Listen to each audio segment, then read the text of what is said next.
Hello, I'm Daniel, and I have three personalities.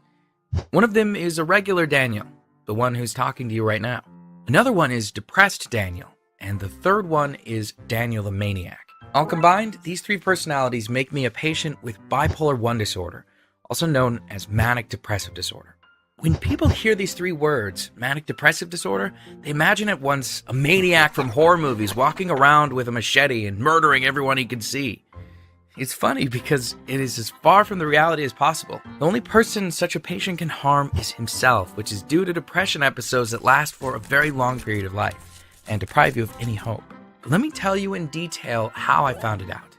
I was 14 when I had my first depression episode that lasted for very long. It started in November. At first I thought that it was a usual November blues that would pass in no time. Strangely, it didn't. It went worse and worse.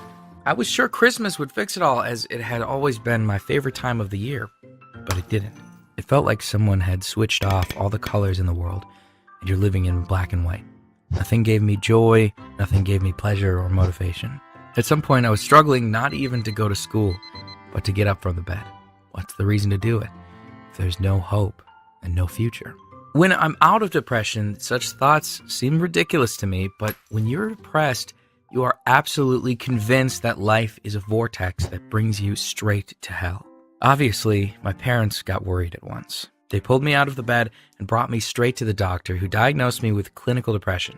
That was really wise of them, because when someone is depressed and if you leave him alone, you never know what it can finish with. The doctor prescribed me antidepressants. They didn't work 100%, but they toned my depression down a bit. That was anyway a huge relief. I finally returned back to school, which was a huge step forward because I was failing everything. In April, my depression passed. I hoped that it was finally it, one strange episode that wouldn't be repeated.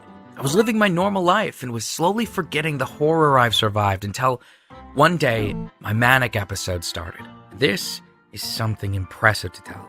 Every patient lives his mania in a different way. Someone starts spending money uncontrollably. Others start partying all day long. You don't even notice how things change.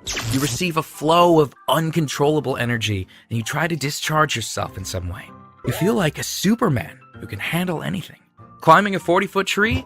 On my way. Telling your school principal or boss everything you think about him? I'm a hero. Winning $1 million at a casino? I feel lucky. I didn't realize something was wrong with me. In my case, I didn't want to do anything bizarre or dangerous. Point is, I started seeing signs everywhere. Please don't laugh. I know it's ridiculous, but when you're manic, you don't reason. I saw the signs of some global conspiracy that suddenly became clearly